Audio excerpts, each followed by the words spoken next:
Bueno, vamos a ir tomando nuestras Biblias para tener este tiempo con Dios. Bueno, nada más, hermanos, una vez más, como decía en la mañana, pues todo ayuda para bien a los que aman a Dios. Eso incluye situaciones como estas, como crisis sanitarias, el coronavirus, ¿verdad?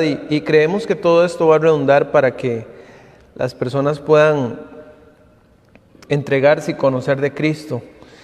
En estos días compartimos muchas cosas y no lo pensamos dos veces para compartir malas noticias, ¿verdad? De cómo, me refiero a malas noticias en general, es decir, cómo las personas se enferman, cómo se transmite el virus y todo lo demás.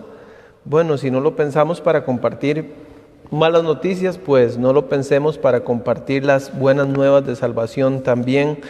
Tenemos que sembrar la palabra de Dios, la palabra preciosa, el evangelio de la salvación, y como lo dice la Biblia, irá andando y llorando el que lleva la preciosa semilla, pero volverá con regocijo trayendo sus gavillas. Entonces creemos que Dios va a dar una grande cosecha a través de esta situación que está pasando en el mundo y también en Costa Rica. Quiero hablar de este mensaje, el título de este mensaje más bien se llama La cura, porque obviamente todos estamos interesados en que la situación actual del país pueda tener un antídoto, una cura, un medicamento. Y pues vamos a hablar un poquito acerca de eso, ¿sí? Pero antes quiero decirles que la Biblia menciona dos estaciones.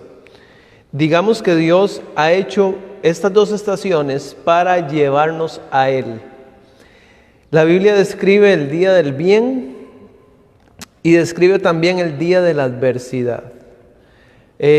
Una traducción de la Biblia dice: reconoce que ambas provienen de Dios. Y nosotros hay una cosa que reconocemos, y ya lo hemos dicho una y otra vez, es la soberanía de Dios, la providencia de Dios. Dios actuando a través de cada circunstancia, por pequeña que a nosotros nos parezca, es Dios. Y toda esa serie de circunstancias se suman para llevar a cabo los propósitos de Dios en nuestra vida. Pues en la vida está esta clase de cosas que pasan, son épocas buenas, son épocas de sol, son épocas de bendición, son épocas de abundancia, pero también está el día de la adversidad. Si usted tiene su Biblia ahí, puede abrir Eclesiastés capítulo 7, versículo 14, Eclesiastés 7, 14.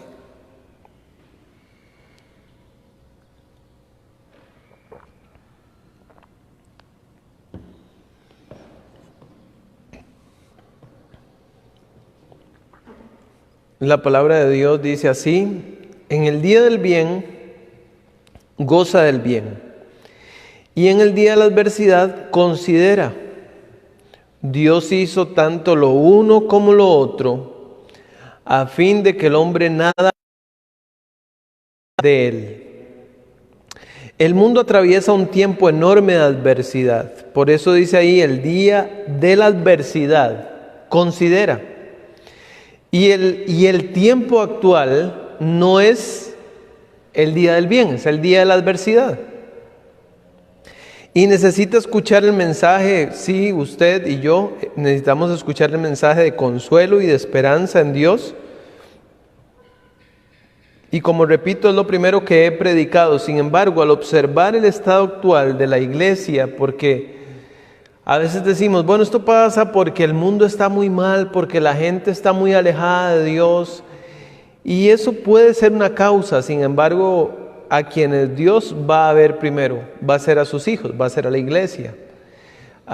Dice la Biblia que el juicio comenzará por la casa de Dios.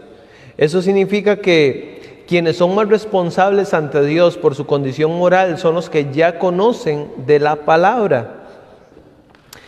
Y sí, he hablado acerca del consuelo, he hablado acerca de la fortaleza, de la esperanza.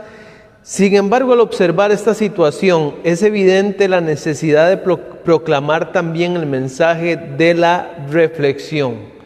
El día de la adversidad, ¿qué debemos hacer? Según ese versículo, considerar, reflexionar, arrepentirnos. Es un llamado a la santificación. El versículo usa esa palabra, considera, y considera significa medita, piensa, reflexiona. Es a detenerse en silencio delante de Él. Es un tiempo para enmendar,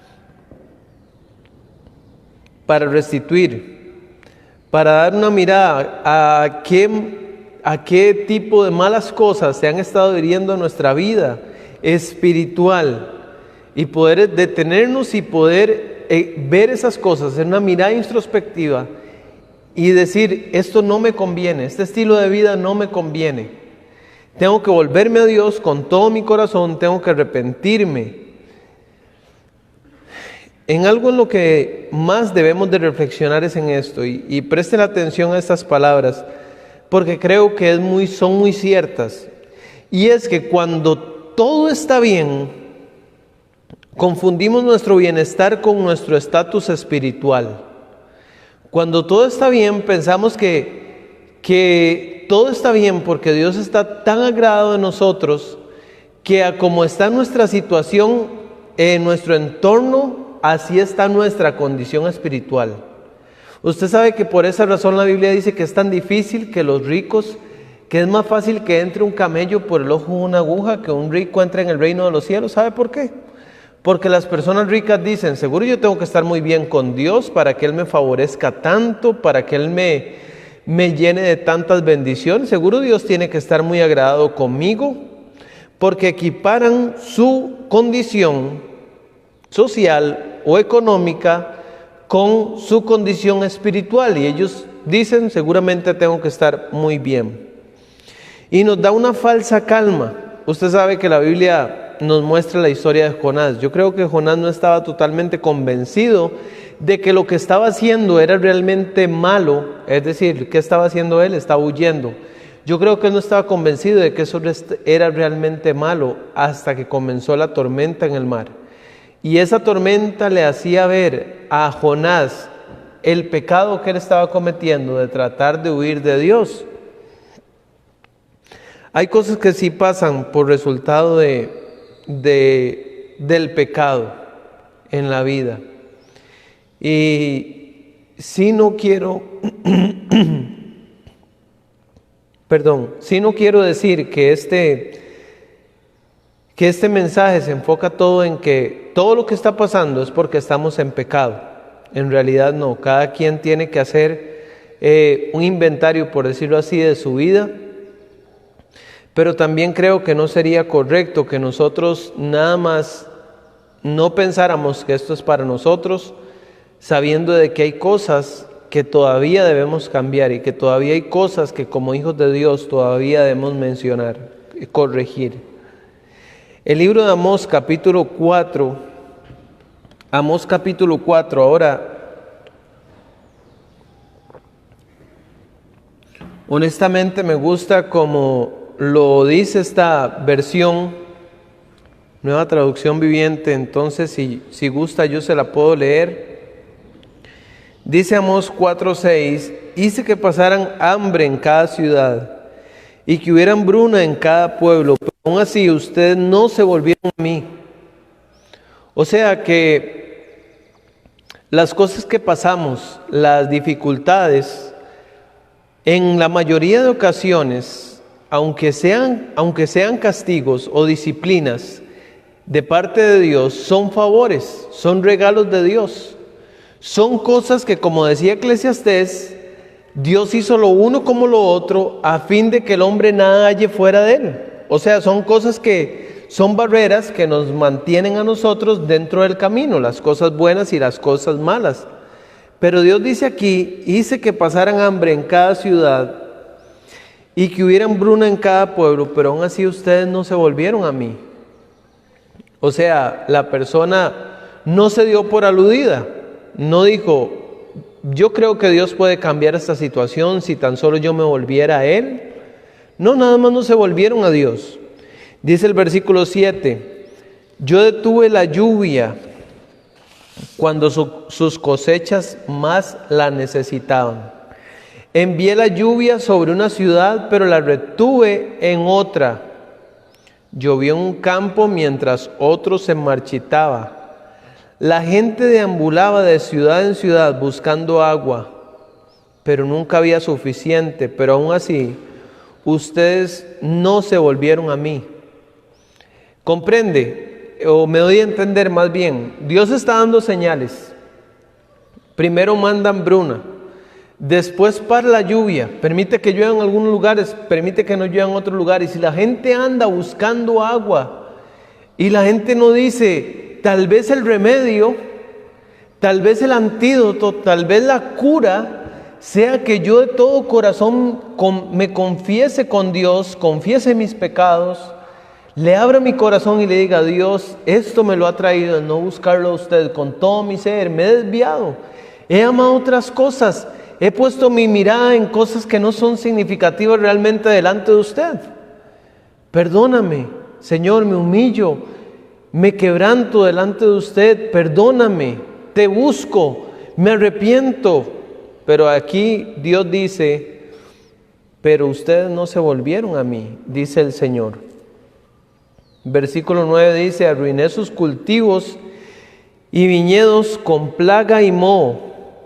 La langosta devoró todas sus higueras y todos sus olivos, pero aún así ustedes no se volvieron a mí, dice el Señor.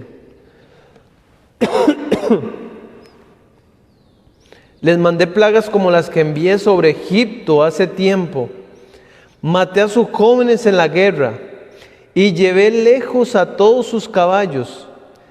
El hedor de la muerte llenó el aire, pero aún así ustedes no se volvieron a mí, dice el Señor. Entonces yo creo que en la vida uno tiene que tener un oído sensible, tiene que, como dice la Biblia en el libro de Ageo, meditar sobre los caminos. O sea, también en algunas ocasiones hay que detenerse y decir, tal vez esto nos lo esté trayendo de que la iglesia está tomando otro rumbo, de que mi propia vida está tomando otro rumbo. Ahora es muchísimo más fácil conectarse y ver un culto, y aún así hay personas que no les interesa. Es nada más prender un dispositivo y ni siquiera tener que alistarse para salir de la casa. Y la iglesia a veces está tan mal que ni siquiera eso, como dice la Biblia, ni siquiera agarrar el tenedor para llevarlo al plato y llevárselo a la boca. Hay una pereza espiritual. Y no es de sorprenderse de que Dios se moleste de cuando en cuando también por nuestras actitudes. Ahora es bonito ver que en la Biblia hubo ocasiones donde el pueblo sí tuvo la capacidad de volverse a Dios. Una y otra vez el pasaje anterior nos decía, y ustedes no se volvieron a mí. Pero en algunas ocasiones, por ejemplo en Nehemías capítulo 9, los hombres de Israel se habían casado con mujeres extranjeras, ellos habían hecho caso omiso de la voz de Dios, de no unirse en yugo desigual con los incrédulos, y se buscaron esposas de toda clase de naciones, mujeres impías, y esto había constituido una mancha, un gran pecado dentro del pueblo, al punto de que los líderes dijeron, no vamos a seguir hasta que el pueblo se arrepienta de sus pecados, se separen los que se casaron mal y devuelvan a esas personas a su país natal. Y usted diría, jamás lo van a hacer, pero lo hicieron. Y después de que lo hicieron, en el capítulo 8, en el capítulo 9, vemos a Esdras confesando los pecados de Israel. Y vemos que él tiene la valentía de decir, sí, Dios, hemos pecado. A veces ese es un gran paso. Tomar la valentía de decir, sí, tengo que reconocer que estoy fallando a Dios. Tengo que sentar cabeza y decir, Dios, perdóname, no estoy tan bien como yo pienso. En esto y en esto y en esto te he fallado. Dice Nehemías 9:1, el día 24 del mismo mes se reunieron los hijos de Israel en ayuno y con cilicio y tierra sobre sí. Y ya se había apartado la descendencia de Israel de todos los extranjeros y estando en pie, confesaron sus pecados. Usted sabe que esto trae la cura, esto trae el alivio, esto trae la medicina. No estoy diciendo que si todos nosotros oramos, todo esto va a acabar hoy, sería maravilloso. Pero cuando cosas así nos tocan tan de cerca, yo creo que es tiempo también de que nosotros no hagamos oídos sordos de lo que Dios tiene para decirnos. Ellos confesaron sus pecados, dice, y las iniquidades de sus padres. Y puestos de pie en su lugar, leyeron el libro de la ley de Jehová su Dios, la cuarta parte del día, y la cuarta parte confesaron sus pecados y adoraron a Jehová su Dios. Y hay que ser específico cuando hablamos de nuestros pecados. No fue que ellos dijeron, Dios, ya tú sabes cuáles son nuestros pecados, usted sabe en que yo le he fallado, usted sabe todo lo malo que yo soy. No, dígale, tal vez Dios, he sido perezoso, no he querido escuchar su voz, no he querido obedecerle, no he querido actuar en consecuencia a cada cosa que usted me ha pedido, a cada estímulo que usted ha puesto en mi mente, a cada deseo de su corazón y que usted me lo ha manifestado, tal vez no en el trueno como dice la Biblia, pero sí en el silbo apacible, que usted escucha la voz de Dios, porque cuando usted tiene a Cristo en el corazón, usted tiene el Espíritu Santo dentro de usted y usted sabe qué es lo que Dios desea. Y Él nos habla de una forma tan, cierto, no es audible, pero es una forma igual de real, como si fuera audible. Yo puedo saber qué Dios desea de mí, y si yo escucho esas indicaciones de Dios y las desobedezco, tengo que pedirle perdón a Dios por mi pecado. Bueno, en el versículo 38 el pueblo hace un pacto de guardar la ley de Dios, y yo creo que este tiempo es muy apropiado para que nosotros hagamos un pacto similar. Dios, me ha faltado más amor por usted, me ha faltado más compromiso, me ha faltado más fidelidad, Dios, me ha faltado más temor, me ha faltado más entrega, y que hagamos un pacto con Dios, con su ley, con su palabra, de que definitivamente nos vamos a volver a Él de todo nuestro corazón. Dice el versículo 38 ahí en Nehemías 9, a causa pues de todo esto nosotros hacemos fiel promesa y la escribimos, firmada por nuestros príncipes, por nuestros levitas y por nuestros sacerdotes. Ellos hicieron una fiel promesa, ellos hicieron un pacto, no un pacto de iglesia, un pacto de país. Y dijeron, vamos a firmarla, vamos a hacer algo serio, vamos a hacer un acta, vamos a plasmar nuestras firmas en ese documento, comprometiéndonos con Dios y con nuestros familiares, con nuestros hijos, de que nos vamos a comprometer a guardar la ley de Dios. Y dice en el siguiente capítulo 10, versículos 28 y 29, dice, y el resto del pueblo, los sacerdotes, levitas, porteros y cantores, los sirvientes del templo, y todos los que se habían apartado de los pueblos de las tierras a la ley de Dios, con sus mujeres y sus hijos e hijas, todo el que tenía comprensión y discernimiento, se reunieron con sus hermanos y sus principales para protestar o jurar que andarían en la ley de Dios que fue dada por Moisés, siervo de Dios, y que guardarían y cumplirían todos los mandamientos, decretos y estatutos de Jehová, nuestro Señor. Que cumplirían todos los mandamientos, decretos y estatutos de Jehová, nuestro Dios.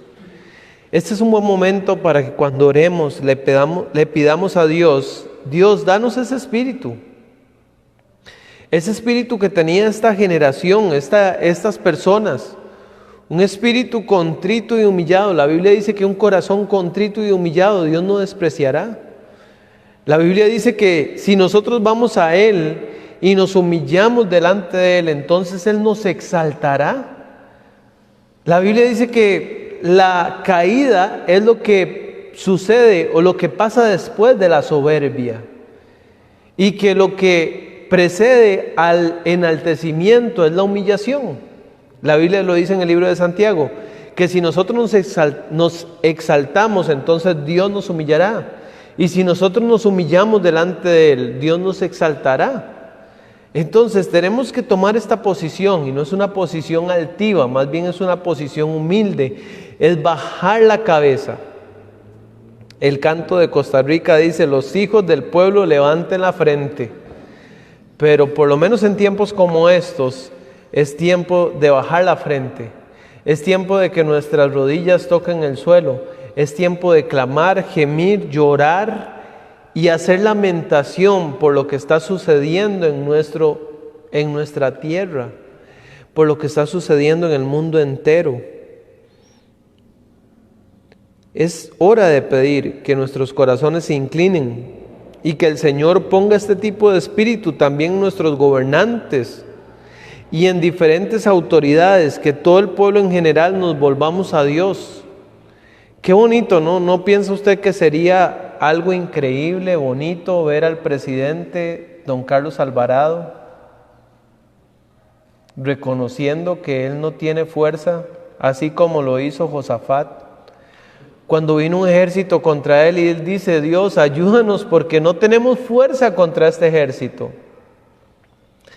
Y ese ejército eran, no sé, cientos de miles de personas. Pero el ejército que nos está atacando ahorita son trillones, son billones, son millones de microorganismos que tienen la potestad, o tienen el poder más bien, de poder destruir mucho más que aquel ejército a Josafat. Y sería bonito, sería algo maravilloso escuchar a nuestro presidente decir: Dios, aquí estoy.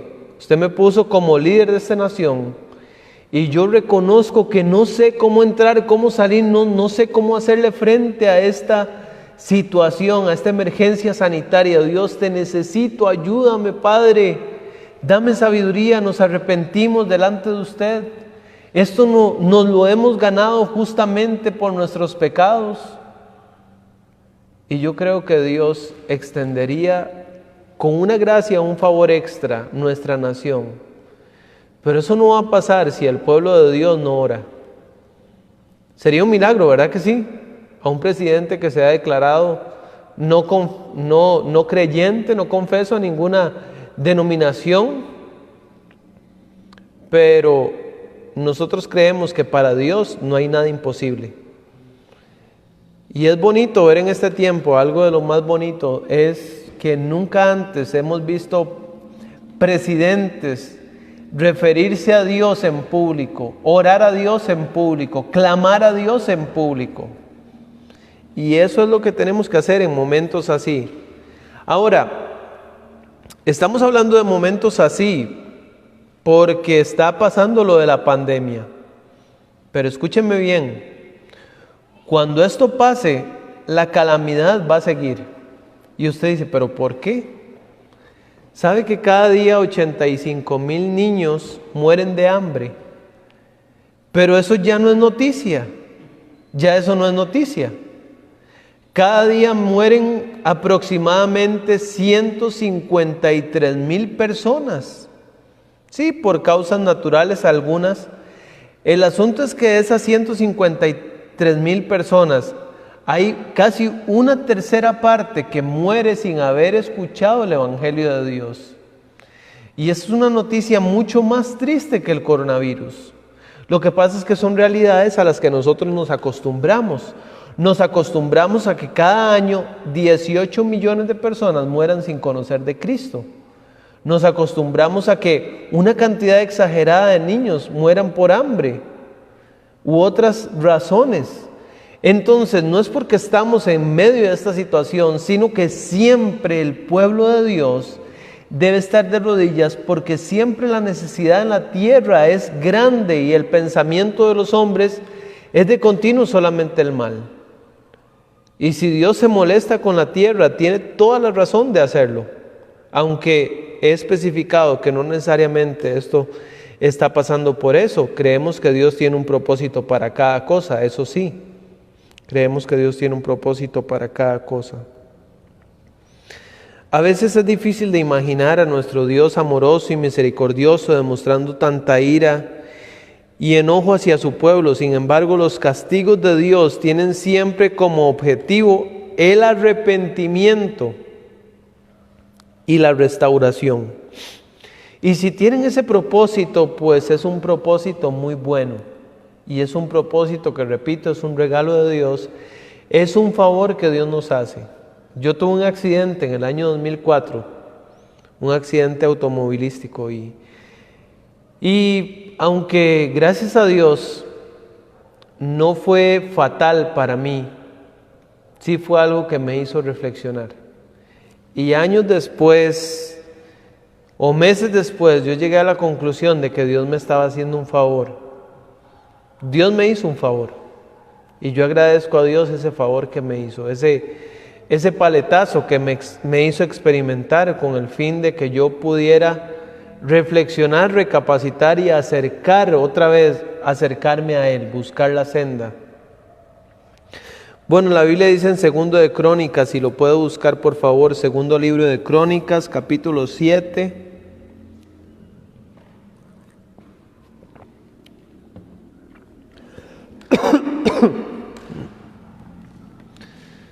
Segundo libro de Crónicas, capítulo 7, versículo 11. Este es el pacto de Dios con Salomón.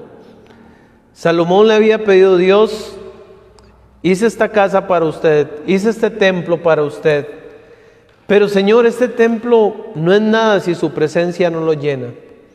Este templo no es nada si no se convierte en un lugar donde podamos venir y pedirle perdón por nuestros pecados. Y si caemos en la guerra, la gente vendrá aquí y te pedirá perdón, Señor, y usted nos ayudará a ganar.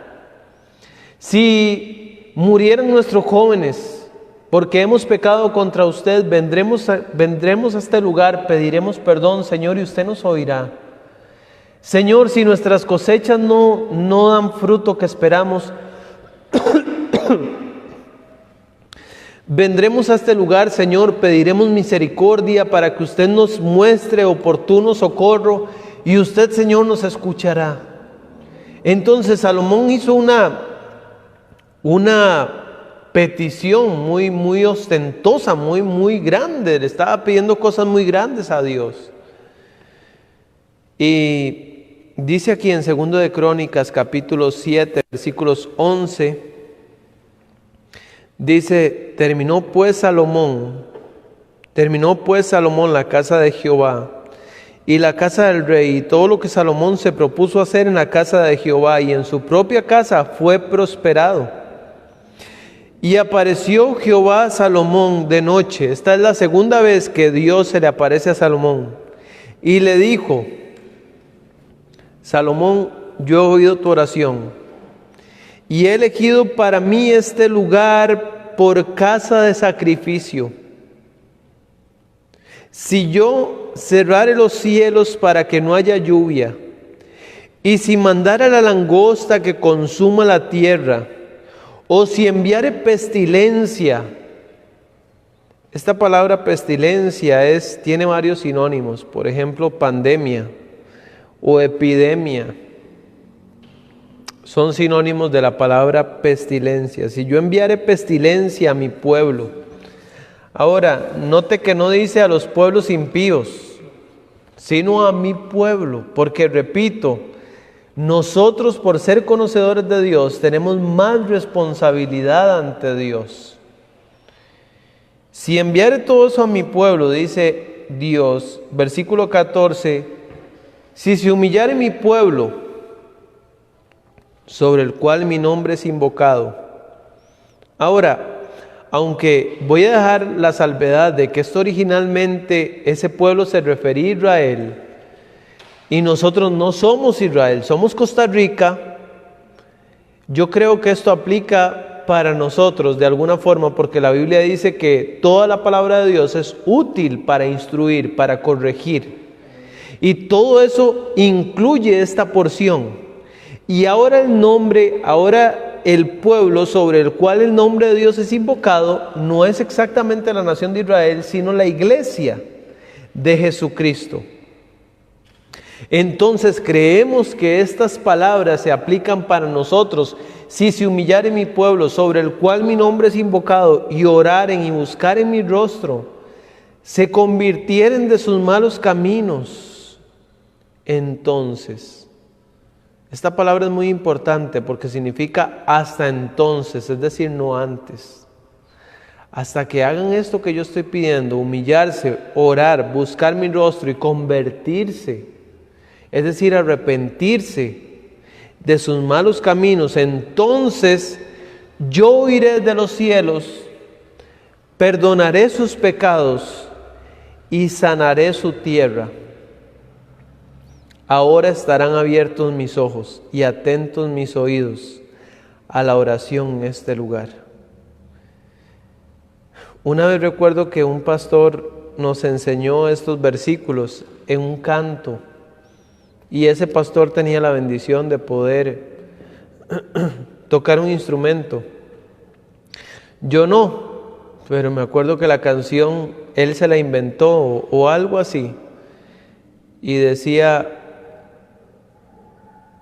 las letras literales de este canto: si se humillare mi pueblo, sobre el cual mi nombre es invocado, y oraren y buscaren mi rostro, se convirtieren de sus malos caminos. Bueno, toda esta canción, y realmente yo agradezco mucho a esta persona. Tal vez usted diga, esa canción no me gusta. Bueno, si él la hizo para Dios, y en ese momento me bendijo mucho, y ahora la canción me bendice mucho. A veces me he puesto de rodillas y he comenzado a entonar ese canto, estos versículos de Crónicas. Yo creo que Dios desea de mi persona, de Isaac Rivera, sí, Dios desea que yo me humille ante Él, que yo me postre ante Él, que ore, que invoque su nombre, que me convierta de mis malos caminos. Usted dice, pero si usted es un pastor, no debería andar en malos caminos. Bueno, a veces pensamos que malos caminos son cosas muy grandes, ¿no? A veces son cosas sencillas en realidad, lo que hacen que nuestra vida esté tal vez ahí, estancada. Y tenemos que buscar el rostro de Dios, ponerle nombre a ese pecado, decirle, Dios, es esto, en lo que tanto estoy fallando, Dios, perdóname. Es cierto, ya nosotros no pertenecemos a la religión, digamos, del Estado, donde antes las personas iban de cuando en cuando a un cubículo y confesaban a un hombre sus pecados. Pero tal vez pensamos que como ya no estamos en la religión, entonces no hay que hacerlo del todo. No hay que hacerlo. Debemos hacerlo. Debemos buscar a Dios y hacer eso. Es más, la Biblia dice, confesaos vuestras ofensas unos a otros. Si usted tuviera una persona que es de mucha confianza, a la cual usted le puede dar cuentas de su vida, es bueno hacerlo porque esto purifica el alma. Decirle, mira, Juanjo, vieras qué mal, porque cómo le estoy fallando a Dios en esta área. Don Josué, vieras que de verdad, cómo me cuesta luchar contra este pecado específico, y yo necesito, don Josué, que usted ore por mí. Y yo creo que si nosotros tenemos la valentía, a veces es por puro vergüenza o por puro orgullo que no lo hacemos porque no queremos que nuestra imagen sea dañada, pero igual va a ser dañada, porque tarde o temprano un pecado que está oculto, tarde o temprano va a salir a la luz. Entonces es mejor que nosotros vayamos delante de Dios, hasta pidamos ayuda a alguien más y nos volvamos a Dios, y entonces Dios oirá desde los cielos. Él perdonará nuestros pecados y sanará nuestra tierra. No significa que el coronavirus se va a ir de un pronto a otro, pero algo Dios va a sanar dentro de la iglesia y algo Dios va a sanar dentro de mi vida. Y posiblemente también aplique a esta situación que afecta a nuestro país. Aquí vemos a Dios usando el desastre para traer a su pueblo hacia Él. ¿Verdad que sí? Vemos a Dios usando esta situación, el hambre, las langostas, las pestilencias, para traer al pueblo de Dios hacia Él, para traer al arrepentimiento y el deseo de acercarse a Él, al igual que los hijos lo hacen con su Padre Celestial. Vamos a ir finalizando. La Biblia dice en el libro de Hebreos, capítulo 3, versículo 19. Perdón, Hechos 3, 19.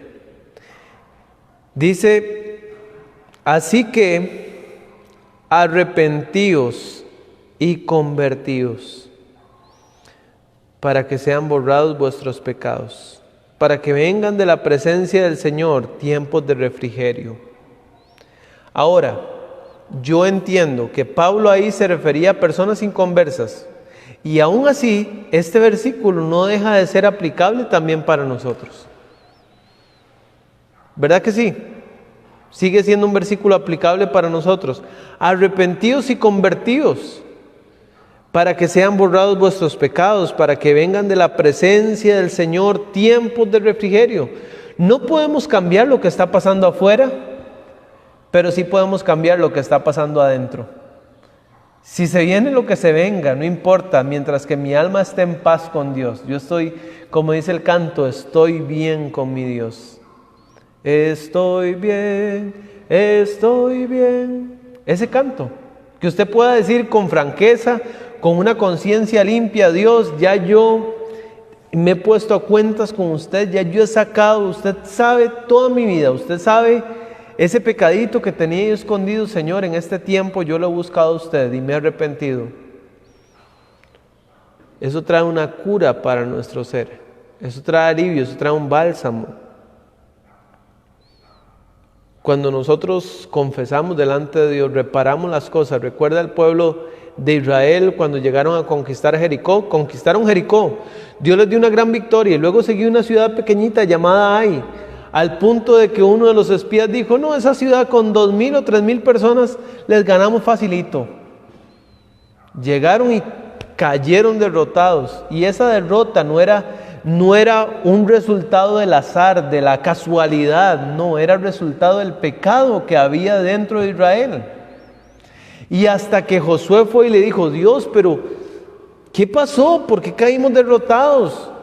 Y Dios le revela a Josué, le muestra, le da la radiografía de Israel y le dice, ¿se acuerda que yo le dije que nadie debía coger nada? Pues en Israel hay pecado y ustedes tienen que buscar.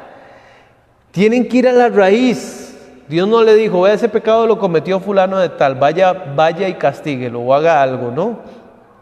Josué se levantó y tuvo que ir a buscar dónde estaba el pecado. Y cuando el pecado fue encontrado y fue sacado, entonces vino tiempos de refrigerio para Israel. Fueron a pelear contra esta ciudad y ganaron. Zacarías 1:3 dice, diles pues, así ha dicho Jehová de los ejércitos, volveos a mí, dice Jehová de los ejércitos, y yo me volveré a vosotros. La gente dice, ¿por qué Dios no se vuelve a nosotros? ¿Por qué Dios nos hace esto? No, Dios es Dios. Dios está en su trono. Dios es todopoderoso. Dios no nos necesita. Nosotros lo necesitamos a Él. Y Él dice, vuélvase a mí y yo me vuelvo a usted. Usted tiene que dar un paso hacia mí. Yo voy a dar un paso hacia usted. Dice el libro de Santiago capítulo 4 versículo 8, Santiago 4:8 dice, acercaos a Dios y Él se acercará a vosotros. Acérquese a Dios y Dios se va a acercar a usted. Se lo prometo porque la palabra de Dios lo dice. Y la autoridad de la palabra me da mi derecho de decirle esa promesa. Si usted se acerca a Dios, Dios se acercará a usted. Dice, pecadores, limpiad las manos y vosotros los de doble ánimo, purificad vuestros corazones. Sí, se ha hablado mucho de limpiarse las manos, del distanciamiento social, de cosas que hay que hacer y perfecto. Pero aquí cuando Dios se refiere a limpiar las manos, no se refiere a estas manos. Se refiere a las intenciones del corazón que nos llevan a hacer cosas malas con las manos. Todo pasa por las manos. Si yo voy a hacer algo malo, lo voy a ir a hacer con mis manos. Dios dice, bueno, purifique sus manos.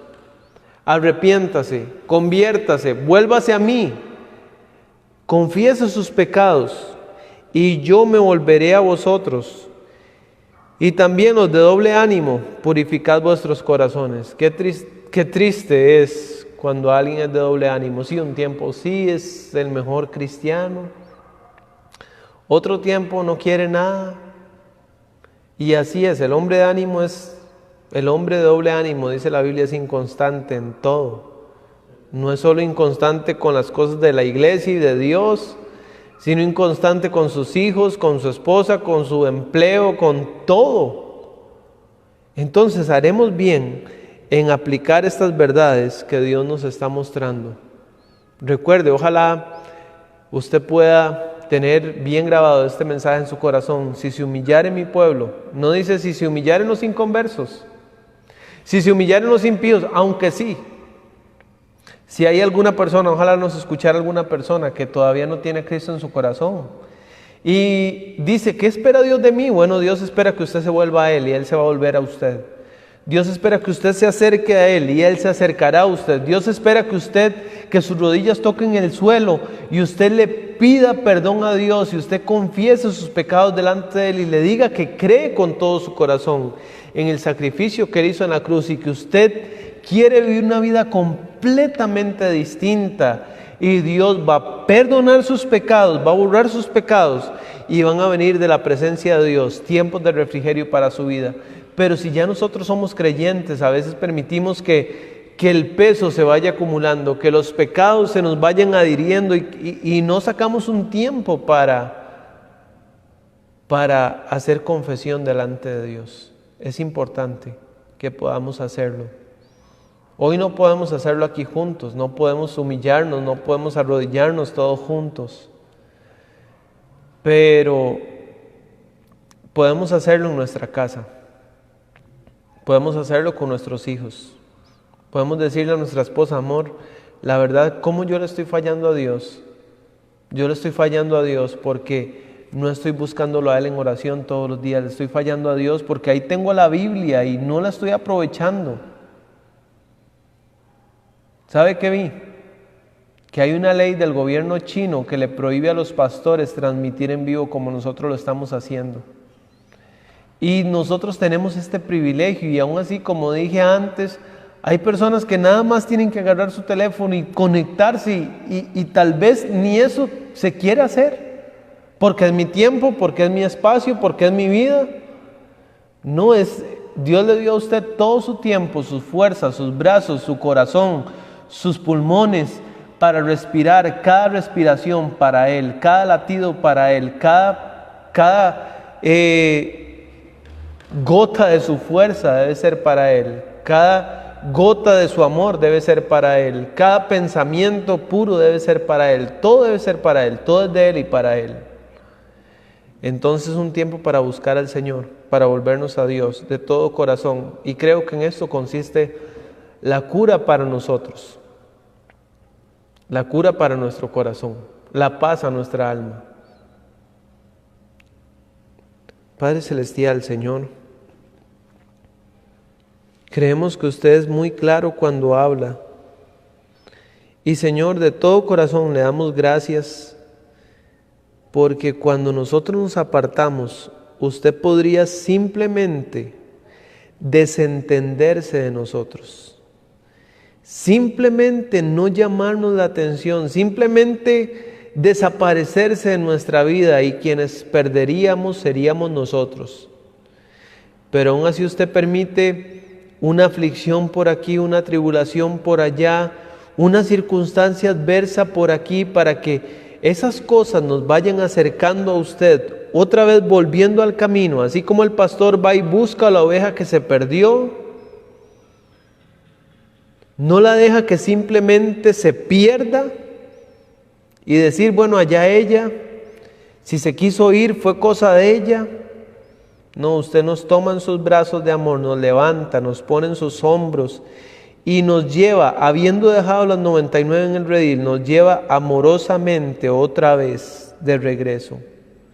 Así es su amor por nosotros, Señor. Le damos gracias, le damos gloria y a la vez nos humillamos, Señor. Tu palabra dice, si se humillare mi pueblo, si oraren, si buscaren mi rostro, si se convierten, si se arrepienten de sus malos caminos, yo los voy a escuchar, yo voy a sanar su tierra, yo voy a traer de la presencia mía tiempos de refrigerio. Señor, por favor, perdónanos. Por razones muy obvias no podemos confesar nuestros pecados de manera abierta, pero en la intimidad familiar, en la intimidad con usted, sí podemos hacerlo, Señor, y te pedimos perdón. Te rogamos por tu perdón, Señor. Sabemos que esto va a ser de bendición para nuestras vidas, Señor. Te lo pedimos, Padre, y te damos gracias por la oportunidad que usted nos dio de estar reunidos de esta manera, por estos medios, de estar reunidos alrededor de su palabra, Señor. Te alabamos y te damos gracias. En el nombre de Jesús. Amén.